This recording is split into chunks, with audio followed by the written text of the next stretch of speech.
Deku and Bakugo both lay in the recovery room. They had just been kissed and were feeling drained, Deku's injuries being far above Bakugo's. They sit, broken and staring at the ceiling, Recovery Girl typing on a computer.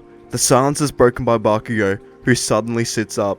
"You gonna tell me what that metal you pulled out your ass was?" Deku turned his head to see him, unable to get up. "Oh, sorry Bakugo, it slipped my mind. My quirk awakened or something. When I was fighting the Nomo, I just went primal a little. I just didn't think when I did it. And now here we are, I'm as close as you are. I'm glad it worked though, otherwise I would be dead." Bakugo looks at him. "Heh, get better soon so we can spar again, Deku. I'm going for a walk." Recovery Girl, who listened in the conversation, turns her chair around as Bakugo walks out the door. "A quirk awakening, huh? Haven't seen one of those for quite a while. You should be careful not to push yourself with it though, or you may end up overdoing it." Deku not even paying attention, thinking in his head of new moves he can do and what he's going to train first. Recovery Girl seeing this, conks him on the head. "Can't you regenerate with your quirk? What am I even doing this for?" Deku thinks for a second. "Oh yeah, I forgot about that."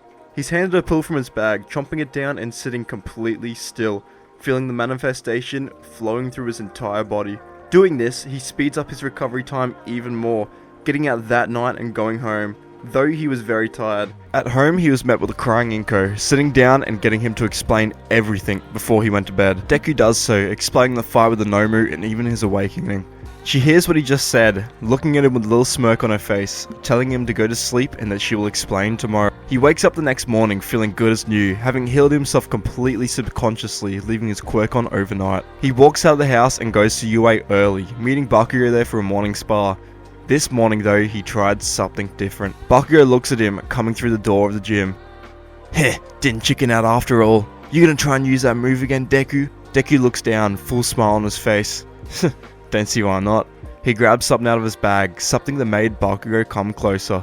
"Deku, what the hell is that? You doping or something?" Deku laughs, looking down to see some bag filled with more pills, all tiny and completely different colours. Deku looked back up to see Bakugo. "Mum didn't want to tell me this, but apparently the doctor figured this would happen, so he made one more type of pill." Bakugo takes him from his hand, taking one out and looking at it. "What the hell is it?" Deku takes one out of the bag he was holding. "These are different inorganic substances. The one you're holding is obsidian. I think for slicing. I got diamond over here. I don't know how he got so many of them. Must have been some guy's quirk or something." Bakugo looks dumbfounded, staring up at Deku. "Wait, you can turn into diamonds?" Deku smirks as does Bakugo. Right away they get into it.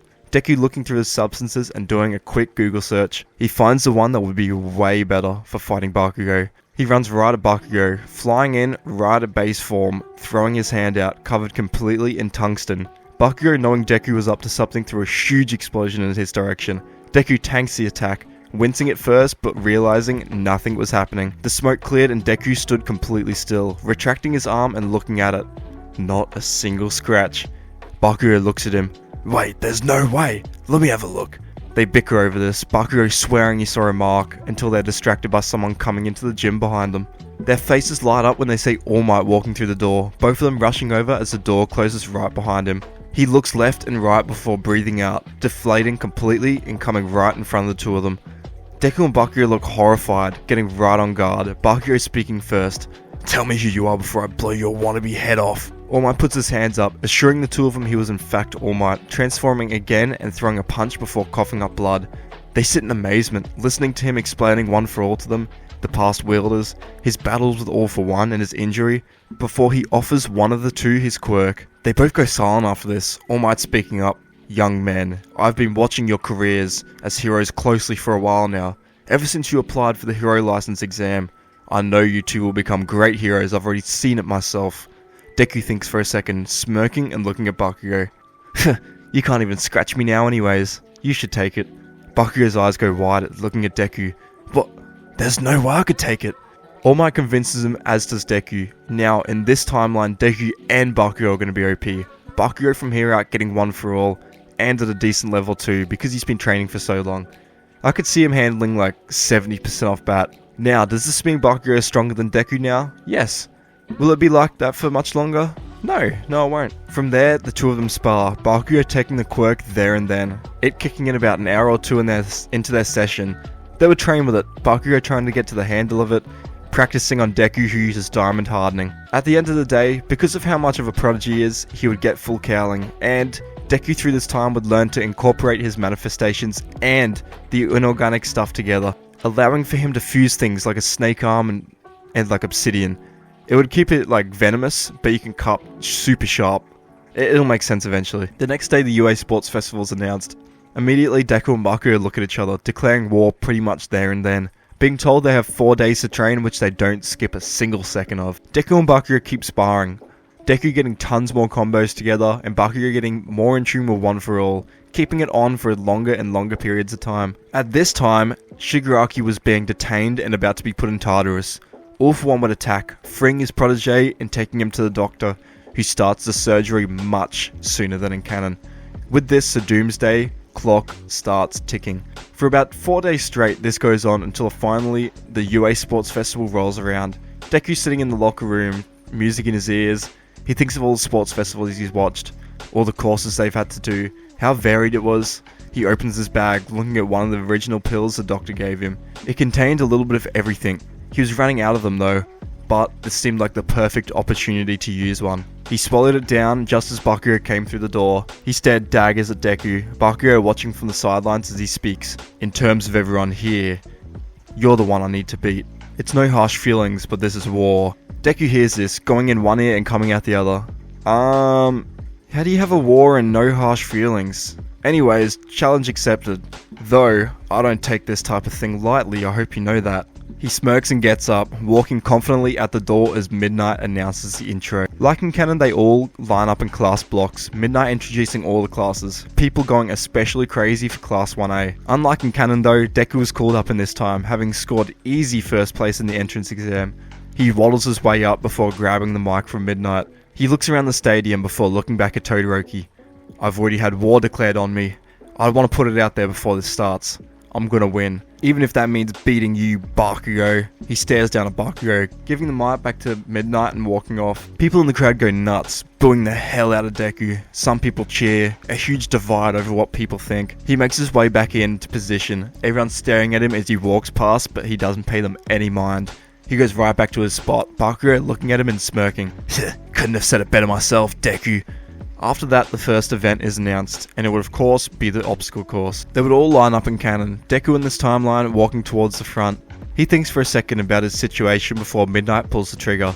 Without thinking, Deku jumps, almost off instinct, knowing Todoroki was going to pull the ice stunt. He dodges, jumping up into the air using kangaroo legs, sticking to the ceiling before flipping over using gecko stick pads. He gets his feet off the ceiling, turning to look at the front and shooting off. Bakugo and Todoroki would be about the same distance in front, Todoroki and Bakugo fighting as Deku flew through the air. He lands, Commando rolling on the floor before turning his arm into tentacles. Todoroki and Bakugo up ahead don't see him do this. Deku throwing both hands on either side of the course, running backwards and stretching them out before slingshotting himself forward. The other two stare at Deku, who, midair, transforms his arm into eagle arms, gliding past the 0-pointers and the cannon. Not the cannon, the canyon. Oh my god, my bad. Bakugo seeing this would smirk, going 50% full cowing and blitzing the 0-pointer with explosions.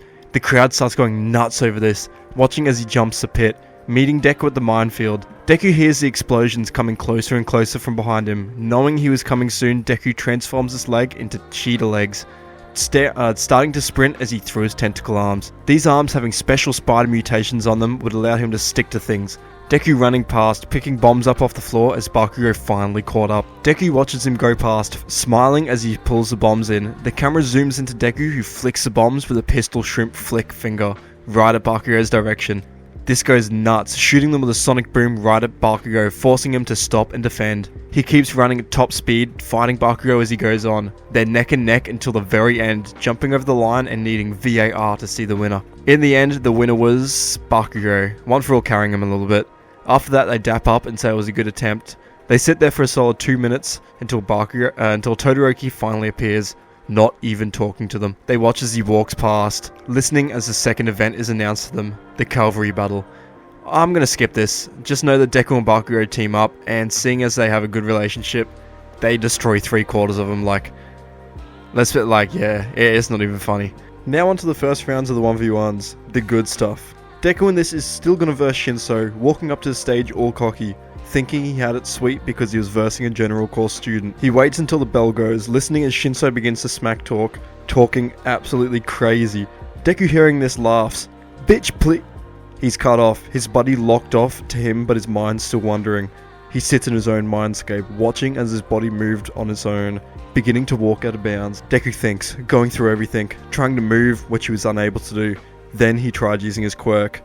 Now, I don't know if you can use your quirk when you're under Shinso's brainwashing, but you can if you're Deku. Deku starts using his quirk, watching himself get closer and closer to the edge, before going to the extremes. Instead of stopping himself or something, Deku straight up manifests snake fangs on his fingers, which bite down into his legs. He injects himself with pain inducers, which instantly wakes Deku up. He drops down, looking to see how close he was before rolling on the floor in pain. Shinso's shocked. How did you do that? How'd you get out of it? What are you, some type of freak? Deku looks over to him, standing up and brushing himself off. He flushes the venom from himself before deciding to beat Shinso himself. Walks Shinso down. Shinso's starting to tweak.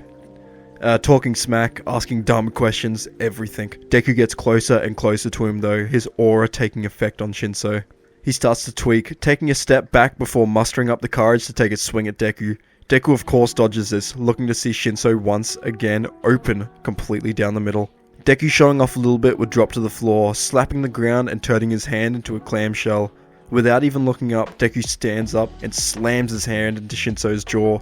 The single meanest uppercut on this channel thus far. No words or sounds are said, Shinso's knocked clean off bat, and people go crazy watching it. Deku does feel kinda bad, but, you know, he watches, seeing Shinso getting taken away on a stretcher, but, you know, even getting Deku under brainwashing was enough to get, like, really a lot of hella internships, so... Deku from there would sit and wait until once again his name is called, this time versing the person who called war on him. He walks out, this time not cocky at all. Completely silent and locked in, he stares Todoroki down with the eyes of a killer, cracking both arms before getting loose a little bit. The gun is shot and right away Todoroki slams his ice. Deku, knowing he would do this right away because of the obstacle course, would have pre-studied. He would have eaten a pellet of tungsten, like what he did against Bakugo, watching the ice come towards him before smirking. He jumps left, doing a commando roll before completely dodging it, stopping to talk. You know, there's something I've been saving for moments like this. Todoroki confused would summon ice again, kinda worried on what Deku was talking about. Deku watching it come closer would begin to transform, fingers turning into tentacles, smashing the ice like the heroes vs villains. This time it was coated in steel. They wail through the oncoming ice, Deku sitting completely still. Now, stack! His tentacles smash the floor, bouncing up and twisting around each other. Deku swings it like a huge metal club right at Todoroki. He somehow gets away, looking at it shocked. Just off of instinct, seeing that he would start to spark with fire. Deku feeling it slightly on his arm would pull back, smirk turning into a full sadistic smile as he starts walking Todoroki down. Todoroki starts blasting off more fire and shooting some more ice at Deku. Deku making crab armor on his front half completely covered in tungsten would tank this, walking right through it. Endeavor about to talk smack from the stands stops and stares, watching Deku not even flinch. Deku gets closer and closer, his fire still completely useless. Deku decides to do something. Remembering he declared war, he jumps right about 5 meters in front of Todoroki, doing a side flip. Mid-air, he pulls both arms back before turning them into elephant arms and coating them in steel, throwing them both like Gear 3 attacks, slamming into Todoroki and knocking him right out. Almost like Gear 3 with armament, you know. Yeah, that's what I was thinking anyway. The crowd of course goes wild, Deku earning both victories thus far, but his biggest challenge was up ahead, Bakugo. And that's where I'm going to leave this part. This is a very long series, I can't even lie. We're like 2 parts away from the final still. Yeah, sorry it took so long to upload, by the way. I've been working on another video, which I'm probably going to upload on this channel as well.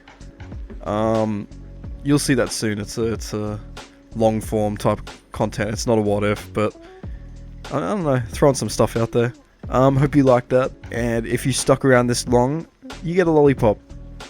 That's it. Catch ya. Stay safe. Yeah, catch ya.